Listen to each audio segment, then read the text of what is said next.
Mike Chrystal, South Harmon, tell me why do you hate running backs so much? What did they ever do to you? Why do you not want any running backs in your dynasty startup drafts? You're always telling people to trade them away. I remember, it wasn't too long ago. Running backs were winning best ball mania for people. I remember Pat Kyren had Saquon Barkley and Austin Eckler. What is it with you and the running back hate? Well, why is it gotta be me? Why don't we throw this all on my shoulders? They're like bad. Because you're here. They're like bad ex-wives, man. Bad ex-wives. Explain. Or ex-husbands for some, bad ex-husbands. They're bad exes. Or bad transgenders, whatever you want. It doesn't matter. They're just a headache. And anytime you get news about them, it's bad. It's never good. It's not like, hey, by the way, I decided you don't have to pay me alimony this month. No, it's nothing good. It's never good. It's always, hey, I need more money. Hey, your kid did this. Hey, I'm taking you to court again. It's always something terrible. That's what running backs are in Dynasty anymore for me. Just trade them away. Get rid of them all. Yeah, but they do win leagues, right? I mean, look, I get the sentiment here is that the traditional mindset is that running backs, they age pretty quickly. They can be expensive, and then they age quickly. Like for someone, let's use Derrick Henry, for example, right? Like I listen to all your podcasts over at South Harmon. I really enjoy what you do there, but you were like going through your offseason roster, and what struck me was like, Derrick Henry, get him off my roster. Like, I think you even like jokingly said, hey, I'll take a third for him, because of the age cliff. I think you were exaggeration for clarification there, but it sounded like you were ready to take a mid-round second round rookie pick for him. Depends on where I'm at with my teams, right? If I'm competing, I love Derrick Henry. He's cheap, super cheap. And I think that's what gets overlooked sometimes. People get too locked in on player takes, and they don't analyze what the actual cost is or what you could get for a player right now. Like, is Kyren Williams still going to have a role in 2024? Yeah. Do we know what that is? How safe it is? How much Blake Corum's going to eat into it? He's got this foot injury now. All I'm saying is just at the current price of a Kyren Williams, like what I have to pay in a startup or what I have to pay in a trade, where he ranks in keep trade cut rankings, for example, he's not worth it. It's just not worth the risk. There's probably 15 guys below him where you go, the outcomes are the same. They could be the same. I really don't know what's going to happen with James Conner with Trey Benson. But here with Dynasty, I could get James Conner plus. I might get a first. Might get a second. Might get another player, another wide receiver. That's something I think that always has to be baked into. Like, what is the acquisition cost? What is this? And people always go, well, I got Kyren Williams for free last year, which a lot of us did. We picked him up off of waivers. Or he was sitting on your taxi squad. He was on your taxi squad. He was a 4th-round pick the year before. Whatever it is, that's fine. But, Alan, if I find a check on the street for $1,000, it's already endorsed. It's made out to me just by happenstance. I go, well, I found it for free. I didn't really have it, so I'm just going to hold on to it till it's worth nothing. Hell no. Cash it in. Get rid of it. Get rid of it. Take the money and run. I don't understand what's so hard about that. Yeah, no. Well, the example you're using does make sense. I was in a dynasty league where, after the really good Tampa season from Leonard Fournette, Mike, the guy was the worst team in the league. He was 0-12, and he wouldn't take anything less than a first for Leonard Fournette. Nobody gave it to him, right? So it's adjusting to that league market. Like somebody offered him, a second-round pick. I mean, he was like, give me a first or give me nothing. And to your point, Leonard Fournette was nothing the next year. He died on the guy's roster. So maybe your point is, while there is that short window, sometimes you're not going to get full value, but take what you can get. Yeah, this comes from me being burned, all right? Like, I started off my content career, my dynasty career, basically, like when I put myself out there, was being a James Robinson truther. Look how good he was, how good his fantasy point finish was. He was so elite, there's no way they ever replace him. There's nothing bad can happen to James Robinson. I'll pay a first today to get James Robinson on my team. Didn't work out so well. Right. We do this all the time, especially it's easy to talk about with Kyren, right? We've had Elijah Mitchell. Like these kind of guys who come out of nowhere, produce for you, and then just get the NFL says, yeah, we're good. Regime change. You remember Justin Forsett? Yeah. Yep. Old Justin Forsett. That was a good one right there. We've had these historically, and people just want to be like, well, this one's different. This one's different. It sounds no shade to my old man, all right? But there's a reason he was divorced 4 times, because he always thought this one was different. It's always their fault. It's always their fault. At some point, you have to look internally and go, maybe it's me. All right? Maybe I'm the 4 of them. I'm the only common denominator. Right, Mike. I knew a guy, he was Uncle Warren, right? He was a friend of the family, and he was married 9 times, once to the same woman twice. So it was 8 women, 9 marriages, and it was always them. They were always, this is a derogatory term, but he says they're all B's, they're all bitches. He said, but it's like, Warren, it's your fault. You're the idiot. So I 9 times. Could you imagine actually doing that? It's not them, it's you. Yeah. Trust me. Right. Trust me. So it sounds like low pedigree day 3 running backs is going to be the red flag. I get that, but what about let's take someone inside the top 12-ish running backs that has pedigree. Najee Harris, Travis Etienne. Are those guys? Are those immediate sells? Get them off your roster. Let's use Travis Etienne since he's a little more relevant today. First round pick. I'm offering you 110. Get him off or keep him. Travis Etienne would be a sell. Now, that's for different reasons, right? So when we talk about it, you mentioned 2 completely different profiles for Dynasty. Start with Etienne. Yeah, because Dynasty value always plays into it for me, right? Much different than redraft. I'm making a 1-year bet. If I lose this year, it's not like I'm putting myself in a hole for next year's redraft. I get to start all over again. That's the beauty of redraft. Dynasty, if I make bad decisions, they're going to stay with me for a while. Like, dynasties are like diamonds. They're forever. But Travis Etienne, very different one. He's still being valued as like a 3rd round dynasty startup pick. Like, I think when I look at South Harmon ADP, South Harmon ADP's got him at the 309. So this is Superflex? Yep, Superflex, 1,788 drafts, last updated today. I'm gonna look while you're talking. I'm in a startup right now. I'm gonna look that up, but keep going with this because this is interesting because Travis Etienne is exactly what you're talking about here. He still has real dynasty value. Huge. You're making a 3rd round or a 4th round dynasty startup pick. You're relying on that person to be a linchpin for your team, right? You're thinking that's going to be a linchpin. Keep Trade Cuts got him as a RB7. We just had Thomas Tipple on from Fantasy Points the other night on the AMA, and he went on this big monologue about Travis Etienne, how highly inefficient he was and just a touch volume guy. Now, touches are key in fantasy football. We know this for the running back, right? What your opportunity is. But it was so bad. It was so bad that the corpse of Tank Bigsby, who never even really got started, like beating him in key metrics. Missed tackles forced, yards created per touch, like this kind of thing. And you're going, what? How? Like, you're supposed to be the guy with the juice. So everybody's going to value him as, man, I got Travis Etienne. I'm taking him in the 3rd round. I probably got 2-3 years left of Travis Etienne at the running back position. You could have 1. Right. You could have 1. 1 year. And why are you making this bet in the 3rd round when literally you could have 1-year bets for the next, 6-7 rounds of a startup? I'm going to back you up here on ADP. I'm in a startup right now. He went 402, which is basically the same thing. Same thing. Yep, yeah. Same thing. Yep. That's right on that turn. Why are you so convicted on Travis Etienne? What? Because he's 25 years old? We've never seen 25-year-old running backs get replaced left and right in modern day NFL. All right. So let's talk about these guys that go early. Kyren, I think, is kind of the obvious because now, as time of this recording, the foot injury in OTAs, he was a 5th round draft pick. They drafted over him, right? The sign that when they draft over your pedigree, that's definitely a sign, right? Like Damian Pearson a couple years ago, I think we learned that lesson. You don't take a 4th round running back at pick 11 just because of opportunity, because they could draft over you, sign someone over you, right? And we'll get to those guys.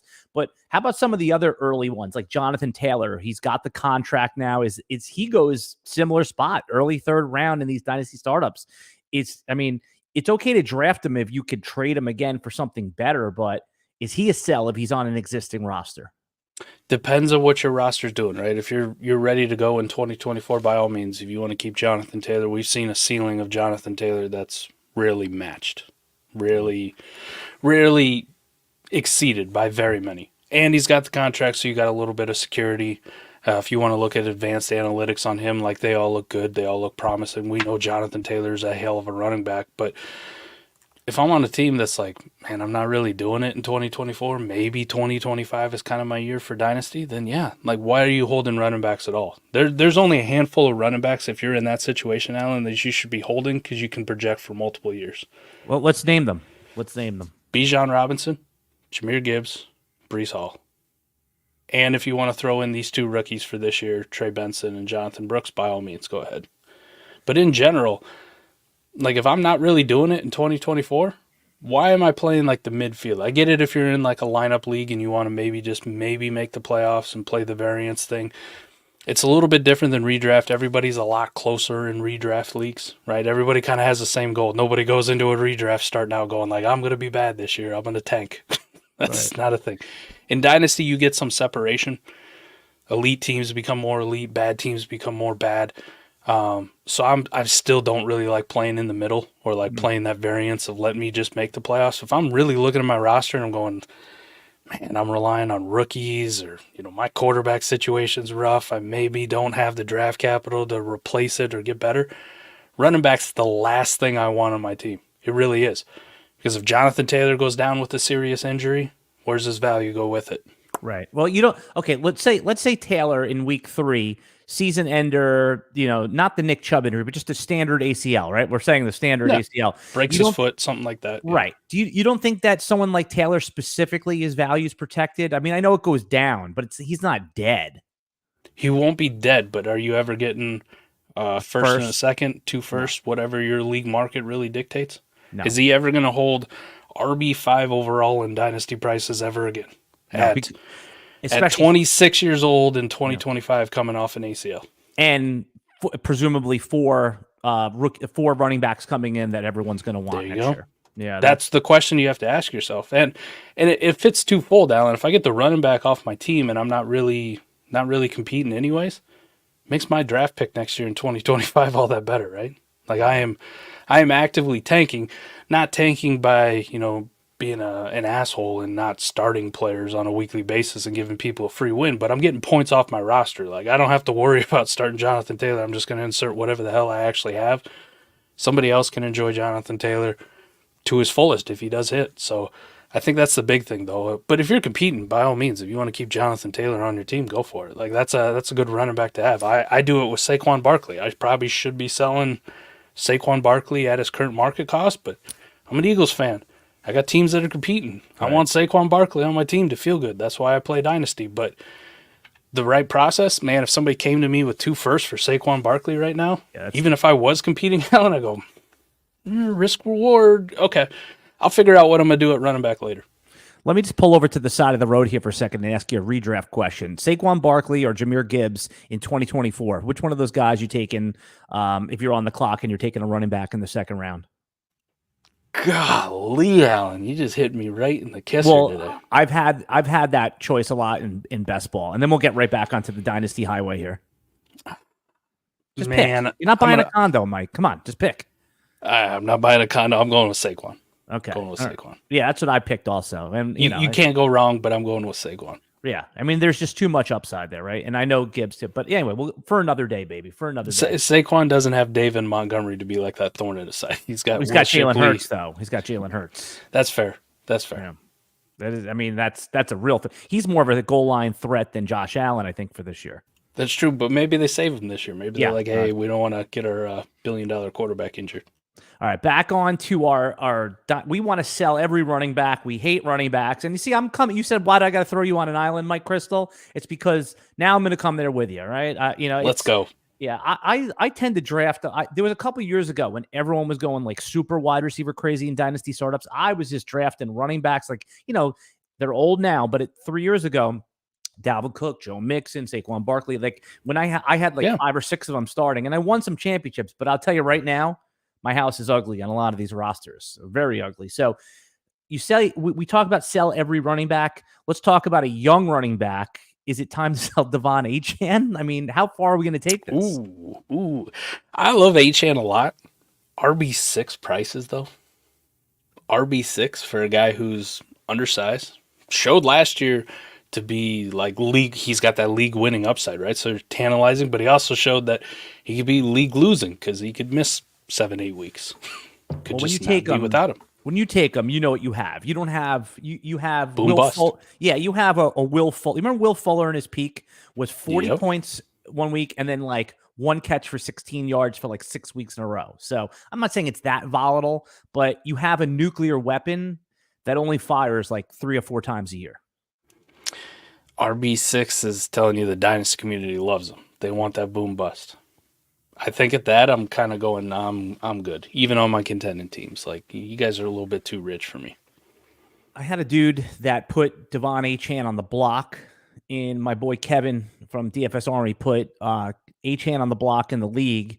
And I asked him, I said, what are you expecting to get? Like, it's not one of those like, hey, make me, it just, I just have no idea what the value is. No one's going to, like you said, running backs. Is someone going to pay 2 firsts for the Achane? What do you think is like, just make up in your mind, you're a team that wants Achane, you're a top 4 team in the league. What's like a deal that gets done? And you can make up players that you have on your roster. You could say, hey, I'd give them a Rashad White plus you can, what deals can get done?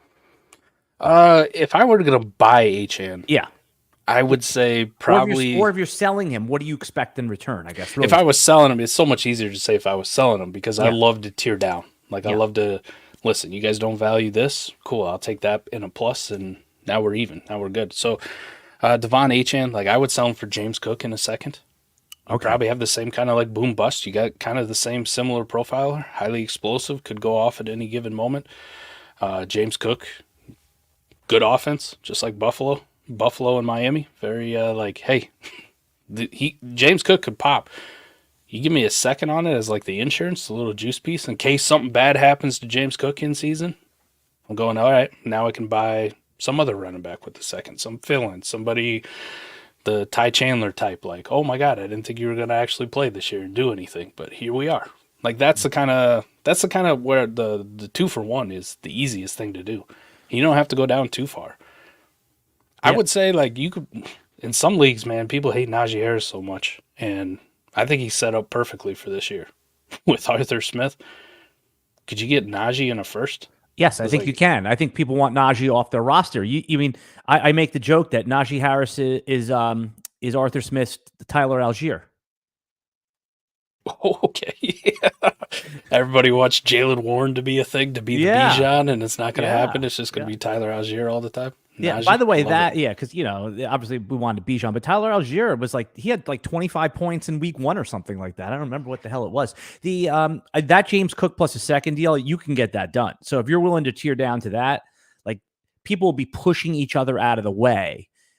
In our league, it's funny. Like in my main $300 league, Dynasty League, we have a trade match rule. I don't know. I think you're going to hate this because you're really, you're sly about trading. You're a good trader.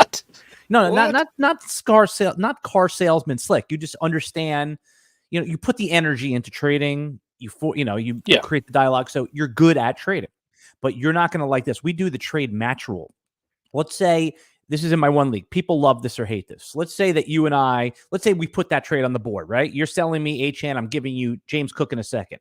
It goes up as pending. The rest of the league, the other 10 members, have 24 hours to match or beat the trade. And what do I mean by that? Is you and I can't add pieces or parts, right? Only the other 10 can approach us and say to you, hey, I'll give you Rashad White and a first. And then you could accept that trade over my trade. So they have 24 hours to do a deal. Now, the original 2 traders, so I don't get totally screwed, I have one more chance to come over the top of the counter just because you want to protect the original trader a little bit. I like that idea, actually. I don't hate that at all. It's awesome. I'm telling you, like friendships are lost because people feel like they got screwed out of a trade in this league. The only way it'd be bad is if you're the guy who's like, oh, I definitely got one over on this dude.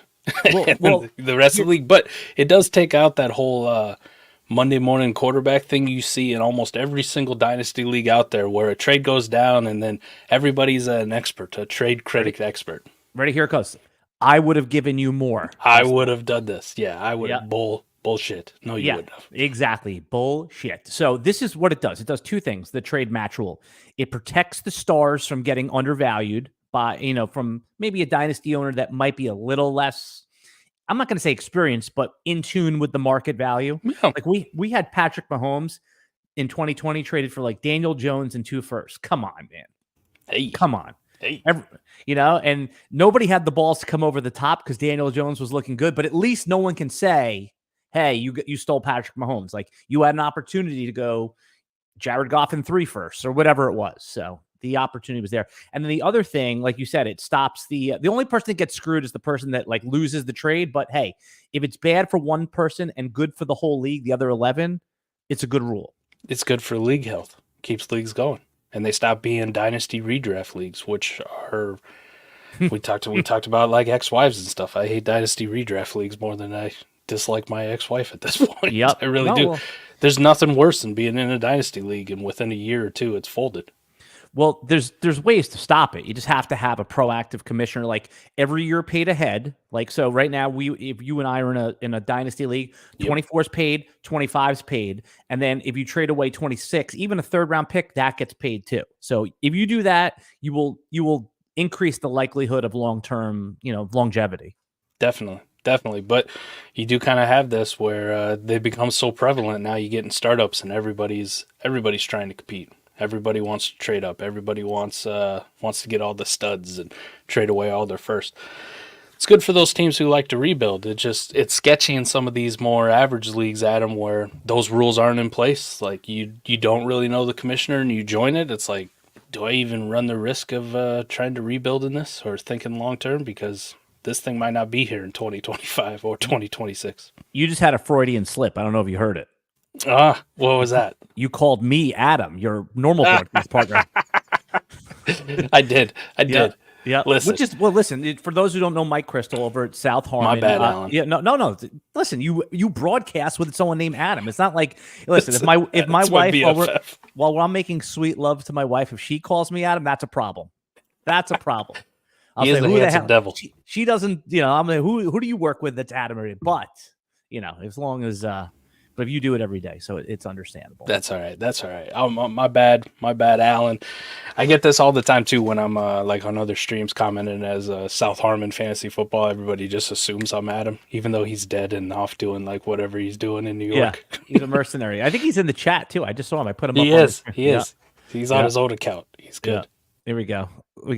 Let's Alan is the GOAT. Good. I like that because after I was just called Adam, I need to well, it's good company to be in. At least I could say you're in good company. And a couple at the draft, he shaved his beard off too. So that was terrible. You do guys kind of look the same, other than you don't have that deep voice. The Barry White. I have the Long Island Nebuchadnezzar voice. Before we continue on, Mike, I want to let everybody know this Dynasty Fantasy Football Podcast, RotoWire's podcast, is brought to you by Prize Picks. Do you play little Prize Picks, where you could choose more or less? Nope. Okay. The state of Iowa says no, I don't get to. But you would play if you could. 1,000% I would. Yeah. So everyone knows Prize Picks at this point. They have stat projections, and then you pick more or less. And then if you can group certain ones together to get, 10x or 5x the payout, depending on what it is. Our code is ROTOPOD, ROTOPOD, double the deposit by Prize Picks. And also, have you been out to Circa in Las Vegas, Mike, the hotel? Not yet, but we at South Harmon just signed a deal with Full-Time Fantasy as well. So they kind of host a big tournament out there, a big redraft league that we're looking maybe 2025, Alan. We're going to go out there. We'll be at Circa. Yeah, so we go every year. RotoWire trip is in July, and we stay at the Circa. What they're doing right now at circalasvegas.com is if you want to go out there and have them host your fantasy football draft, they have like a package. You go to circalasvegas.com and you could buy a package where it's at the cabana. There's, beautiful women serving you food and this, that. And they put up the draft board. It's a whole event. They pick you up from the airport in a limo. Nice. Yeah, it's a whole thing. We do our draft there in July, and then, but most drafts obviously happen in August, or late July, August, September. But so go on there and check out their package. All right, we're talking about sell every running back in Dynasty. We don't want any running backs on our roster, and it really does beg the question about. Let's talk some historical perspective of Dynasty running backs, Mike. How's the value of running back in Dynasty football evolved over the past decade? And because, like you said, when you first started out, you weren't thinking about selling running backs. So how and why have we seen this historical trend where running backs are just not valued the same? Has it ever been lower? And the answer is no. Never. I think back to the golden years of doing redraft, right? Those mid-2000s. The LaDainian Tomlinsons. You guys remember Larry Johnson? Priest. Like those kind of running backs who are just getting 350 carries every single year. You know, we look at Kyren last year with a 90% opportunity share, and we're amazed. That used to be the norm. These guys used to never come off the field. Running backs were the first 18 picks of a draft, first 25 4 picks of a draft. Easily. And now we've evolved to where the NFL has gone more by this committee approach. They have 1As and 1Bs, and sometimes they got a 1C, a third down specialist. They rotate running backs. Outside of the last couple random ones we've had with Travis Etienne, Najee Harris, Jahmyr Gibbs, Bijan Robinson, the NFL doesn't draft these guys in the first round. Hell, they don't even like drafting them in the second round. They don't give them contracts anymore. They don't pay them. They said, all right, we're good. Like, you just move on. We'll find somebody else. We'll pick Joe Blow up off the street. Think about Kyren last year, too, when he got injured and how they brought in two guys that were sitting on their couch in Royce Freeman and Darrell Henderson. And both those guys stepped in and both had weeks. Like, they had moments. This is the way the NFL is going. And for the longest time there, we've been told this for the last 4 or 5 years. And Adam and I had been very reluctant to hop on this train. Like, oh man, that makes the bell cows even more. And still, the bell cows now are valuable, Alan, but they're getting very, very minuscule. Like, how many guys you look out there go like, this is bell cow. This guy is getting all the work. This is Christian McCaffrey. Not very many. Not very many. So the market has adapted going, the NFL hates him. We shouldn't like him either. And we're going to look at them in smaller windows. We're not going to look at a guy like a Rachaad White because, oh my God, last year was only his second year in the league. I'm going to have him for the next 4, 5, 6 years. Rachaad White could be done after this year. We don't know. They could bring somebody else in. This stuff happens all the time, and we've seen it time and time again. The dynasty market for running backs has never been lower. Now, if you're strategic and you're competing, you're playing for this year, you can get some pretty incredible values, and you can still build your team around running backs. But Alan, to your point, you brought it up earlier. You did this a couple years ago, and now where's your dynasty team at as far as dynasty value? Because this stuff evaporates fast, right. Like it's a fugazi. Yeah, the best I could do is when Derrick Henry is like it has 110 yards and 2 touchdowns in week 3, and my team is, I'm gonna have to make a decision because there is a window for him to get like a contender first there. Yeah, there is. Yeah. There's somebody like, oh, yep, Derrick Henry's going to do it this year. Here's the first Allen. I'm ready to go. Right, and you could talk yourself into he looks good, so he'll probably last 2 years too. So yeah, you could tell yourself that fairy tale if you want. I love how you told the history of the running backs, and maybe I need to adjust my thinking a little bit. Now, again, I can see what's going on in the market, right? Like Breece Hall, Bijan Robinson. I'm totally cool taking them in round 2 of even of a super flex startup single quarterback, probably late round 1, because they project to have the longevity of receivers anyway, 4 years, right? They'll probably make a second contract. You never know, but they'll probably get a second contract. Yeah. You see it happen with Barkley, those guys that have like the elite pedigree or at least production. How about the timing? Because, it's one thing to tell people, hey, trade this guy, don't trade that guy, buy this player. But, and we'll all have different ones, Rachaad White, Saquon Barkley, whatever it is, Achane we talked about. But how about trade timing? What are the indicators that a dynasty manager should look for, determine that is the optimal time to trade running back? And if it's context dependent, explain those contexts. Well, so I'll talk from the buying side because so many people like to buy running backs now because they feel like they're getting a discount. And Adam and I talked about this on a podcast where we said it's kind of like Amazon Prime Days, where everybody rushes to Amazon because it's Prime Days, you're getting deals. In reality, if you would have looked like 2 weeks earlier or you look 2-3 weeks later, it's probably the same damn price. They just put a nice little sales sticker on it. So people are like, now's the time to buy. Vets have never been cheaper. Not necessarily. Not necessarily.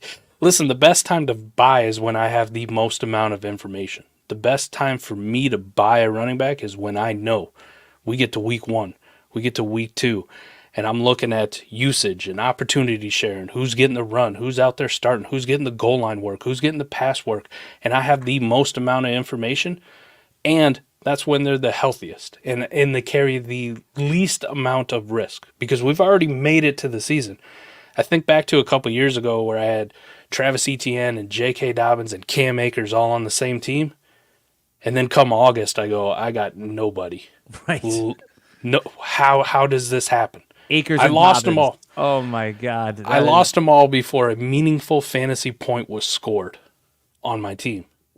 Why do I want to carry that type of risk at that position? So the best time to buy is probably going to be end of August, early September, once week 1 gets here. The best time to sell, anytime somebody's going to give you 95% of what their dynasty market is worth. Whether that's in your league or you want to look at it holistically or a 10,000-foot view through like Keep Trade Cut, Startup ADP, whatever you really prefer to use. So the best time to sell is whenever somebody's going to give me a deal. By the way, RotoWire is working on something inspired by Keep Trade Cut, like a true points-based calculator. So, I mean, I have to admit, Keep Trade Cut really did figure it out. It became like an industry standard. I love the ADP over at South Harmon. That's another useful tool that I use all the time. But RotoWire is working on some more dynasty tools like that. But if you want to go, by the way, check out what RotoWire has right now before we continue this conversation. RotoWire.com/pod, RotoWire.com/pod unlocks our paywall. It's free. There's no, you put in that, your email, paywall unlocks. There's no credit card to cancel. Go check it out for 2 days, rotowire.com/pod. Mike and I are going to take a quick break for the audio audience, YouTube audience. You're not going to have to wait, but we'll be right back after this. All right, the RotoWire Dynasty Fantasy Football Podcast is back. I'm Alan Seslowsky of RotoWire.com, right here with Mike Chrystal of South Harmon Fantasy Football. Mike, we're talking about running backs in Dynasty and the decreased value. I kind of make the joke on our thumbnail on YouTube, like sell them all, right? But obviously you do need running backs. I mean, last year, the best buy in hindsight was paying a second-round pick for Raheem Mostert. Is there anyone, right? Because that gave you top 5 RB numbers. It only cost you, 2.8, 2.10, 2.12. And now it looks like it could be even useful a little bit this year. Is there anyone like that? That, like when you're talking about that qualifies as someone that could be a top 12 running back for the year in Dynasty that could have that second round rookie pick value that we should either look to buy or sell? I'm going to highlight this with probably the perfect example. We're going to play a little game here, Alan. I'm going to give you 3 running backs that you're going to draft in a startup, and then I'll give me 3 running backs that I draft in a startup. And you tell me what the difference between the 2 teams would be, just for the running backs, okay? So I'm going to give you James Cook, Isaiah Pacheco, and Joe Mixon. Got it. Those are your 3 running backs you ended up taking in the startup. I'm going to go ahead and take Najee Harris, Aaron Jones, and Brian Robinson.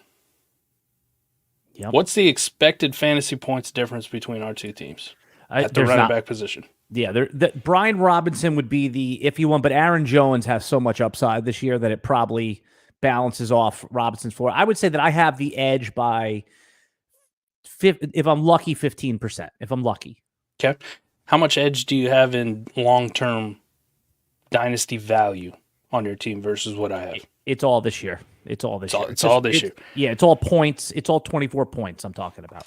So just by ADP, I'm highlighting the 3 guys I gave you, Alan, would have been your 512, your 601, and your 711 startup picks. The 3 guys I gave you, Alan, were your 9th rounder, your 10th rounder, and your 11th rounder.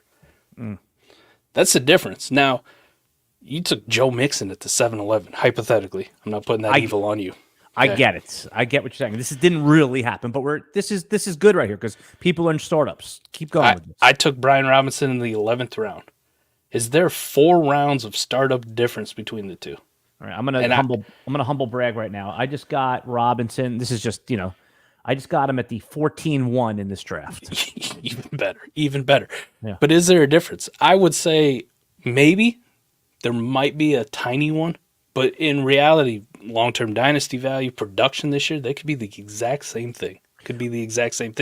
Now, the difference is at the 7th round, like I'm taking probably a wide receiver like Cooper Kupp or Terry McLaurin, or maybe it's super flex draft. I'm taking another quarterback, Baker Mayfield, if that's your dude, like to help me compete this year.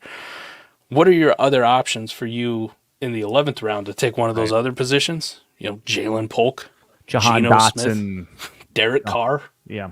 No, your point's an excellent one here with the opportunity cost. I'm looking at this like draft. You're looking at ADP. I'm looking at like my specific draft. Yeah, for sure. So, but you're right, because Mike Evans went at the 7-12.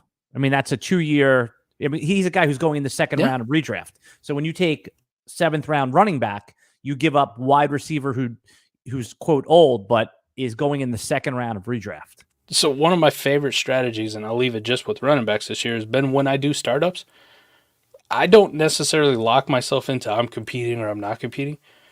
The only strategy I have is I'm just not drafting a running back in the first 10 rounds. Just not. 10 rounds. 10 rounds. 10 rounds. I don't draft them unless there's something super egregious, Saquon fell to the 6th or 7th round, Jonathan Taylor, etc. Unless it's something so egregious. Because when I get to the 10th round, Alan, for the next 4 or 5 picks, I can just hammer running backs with very similar outcomes or values to everything anybody took from 4th round to probably the 9th round up to that point. Like they're very similar, right? I don't know when Trey Benson is going to take over the backfield for James Conner, or if James Conner gets injured, or if there's a lot of ifs, right? Like we think. But what if James Conner puts together one more season where he's healthy-ish for the majority of it? And this is the guy you get in the 11th, 12th, 13th round, kind of like Brian Robinson. That could be your Raheem Mostert type, right, to your original question. That could be the guy where you paid nothing for, essentially, and it was a league winner for you. And you're like, oh, wow. Alvin Kamara, Aaron Jones, Brian Robinson. I hate the player. I really do. And I think the situation is horrible. But who the hell else is there in New York for Devin Singletary to compete against? Yeah, there's like a 2-round little pocket where like Singletary, Zach Moss, and like Nick Chubb, Tajay Spears, Javonte Williams, Zach Charbonnet, those guys, like none of those names are like super appealing for all different reasons. But yeah, they're going to be like running back 18 in the consensus week 1 rankings. Yeah. Yep. Yeah. There's a lot of guys out there that are just old and crusty, and we hate them for dynasty purposes.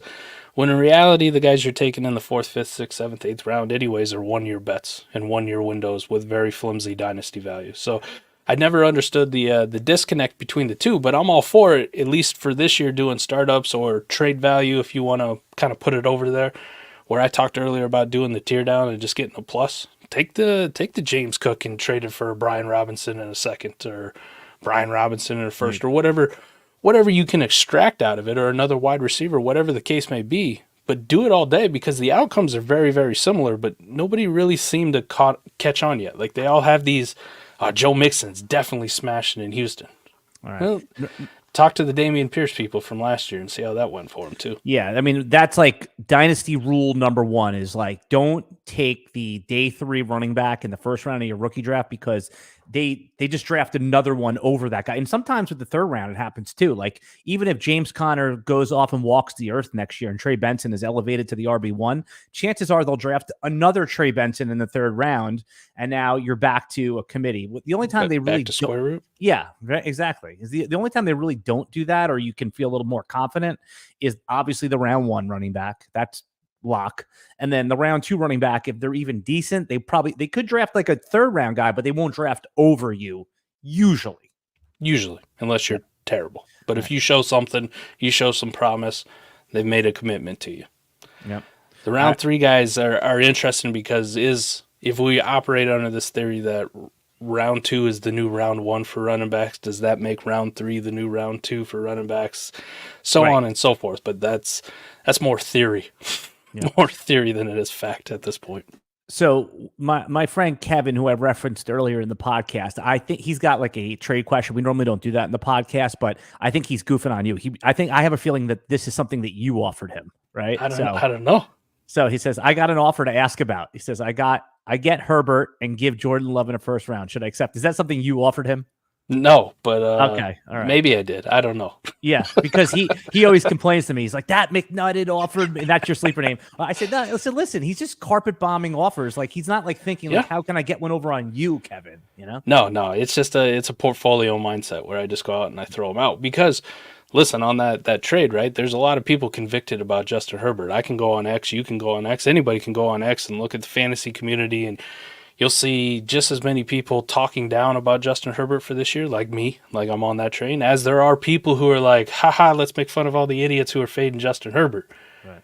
The reason we're fading Justin Herbert is, run first offense, Greg Roman. I talked with Thomas about it, who's a Ravens fan who had to watch terrible Greg Roman try to put together a passing offense for years. It doesn't look good. But there's a lot of people out there who still love Justin Herbert to the moon. And there's a lot of people who are now talking about fading Jordan Love like it was an aberration and he's not actually that good and yada, yada, yada. So if that's the general market sentiment, kind of like running backs, I'm going to hammer out offers like, all right, let's see if anybody really still is convicted on Justin Herbert or hates Jordan Love. Yeah.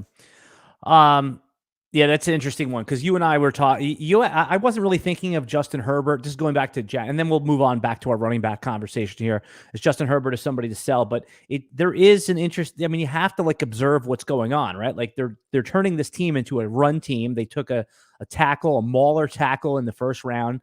I'm not saying that Justin Herbert's going to be bad, but if he's 18, 19 fantasy points a game, that's not 27. Right. I mean, Kyler Murray has the chance with Marv to be that 24 to 27 guy. So it's just something interesting. But I think that a lot of the dynasty startups I've been in, Herbert's now like pick 14. He's no longer pick 9 anymore. Yeah. He's still going as the 9th quarterback off the board where it's come down quite a bit. He used to be a first rounder, like locked in, probably 7, 8, somewhere in that range. It definitely has come down. I still think it hasn't come down enough, right? Like Jordan Love, Kyler Murray go after him. Jaden Daniels, because he's a rookie, goes after him. And really, when you look at quarterbacks and where the production comes from, it comes from rushing. Now, sure, you can bake in some rushing upside for Justin Herbert. Maybe gets a little better under this Roman Harbaugh amalgamation of an offense, a little more read option. Sure. But I also think, to your point, Alan, like 18 to 19 fantasy points per game kind of feels like a season. It feels like a ceiling of more back-end quarterback 1, high-end quarterback 2 type, instead of being like, hey, this is a guy who could be, top 3, top 4, top 5 overall. Probably not happening in a super low-volume passing offense. You said it perfectly. Here you go. Exclamation point, rubber stamp. Yes. Value peaks. This is what I want to talk about. I wrote this topic down on my sheet here. Value peaks for running backs. Okay. Because if we're going to tell people to sell every running back, we need to identify the value peak. And you alluded to it a little bit earlier about when to buy, when to sell. I want to put that all into a nice package right here. Can you discuss some of recent examples of running backs whose trade value peaked and then subsequently declined, illustrating our sell every running back point? Oh, man.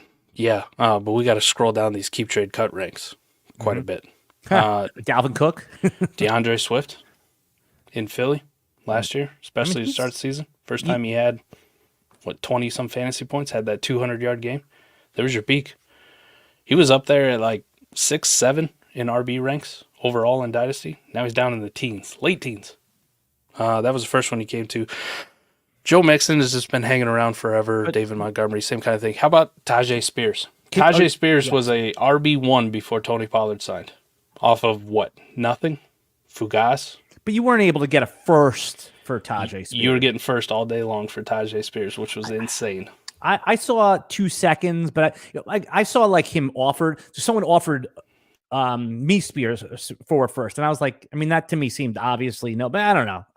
I guess that they have traded, but the first one you said, DeAndre Swift, that's the one that takes balls, right?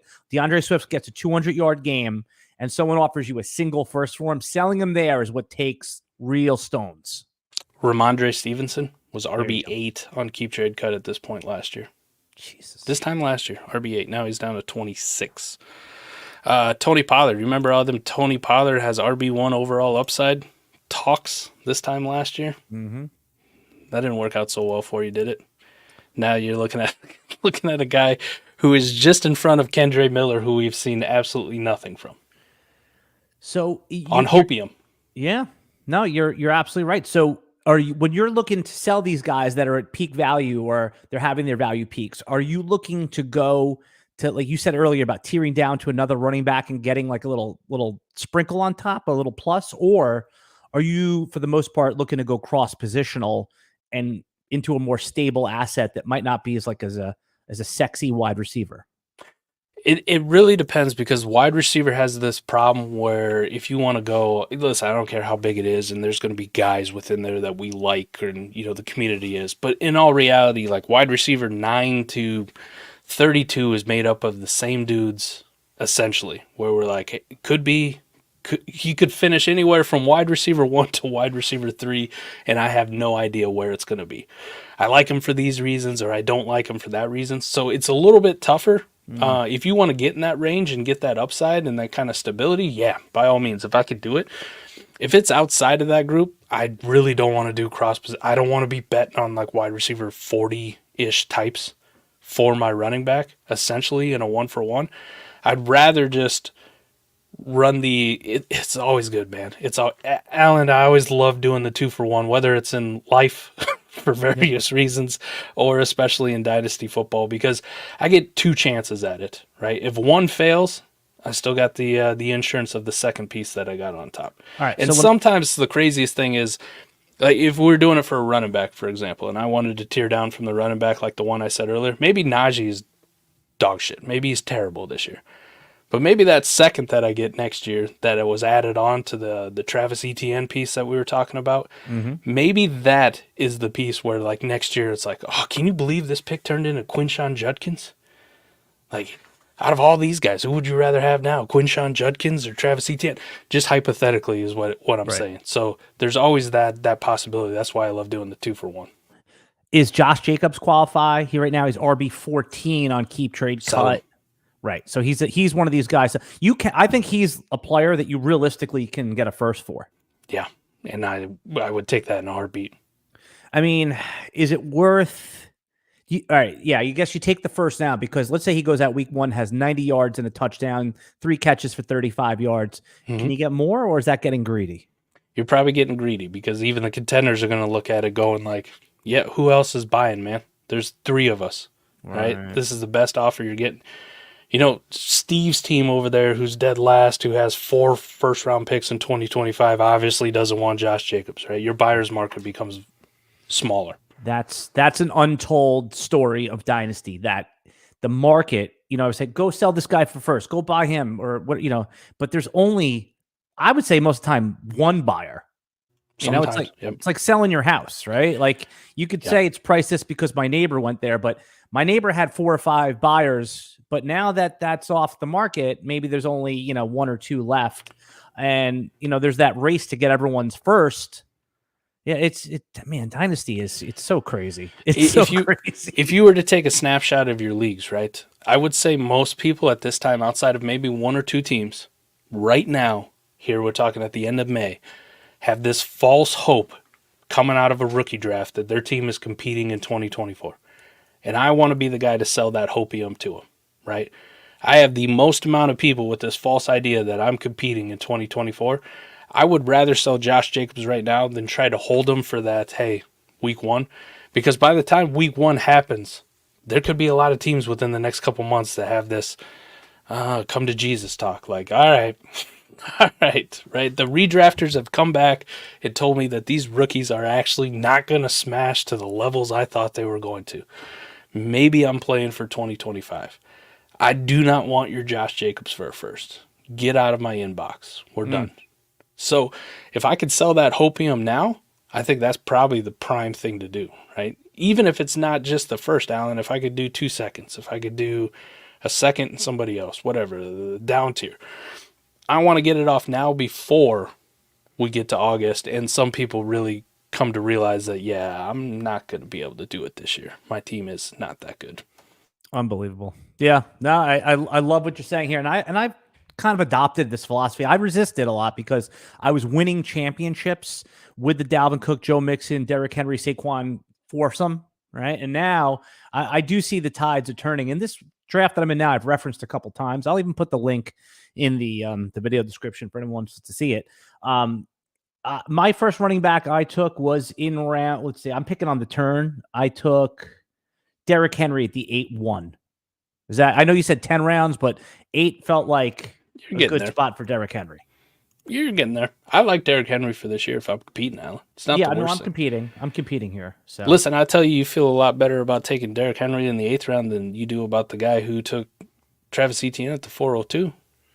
That's my point. Derrick Henry goes on the 2-3 turn on underdog, and I know that's best ball, but again, I think a shrewd strategy, and this is not like a secret strategy, is look at the difference between the redraft and the dynasty rankings. And if that player had, the wider the gap, the better value it is, right? Like Mike Evans is the wide receiver example. Derrick Henry is and again, we could talk about which players are which, but old players that are high redraft picks are value dynasty picks. It's a pretty simple equation.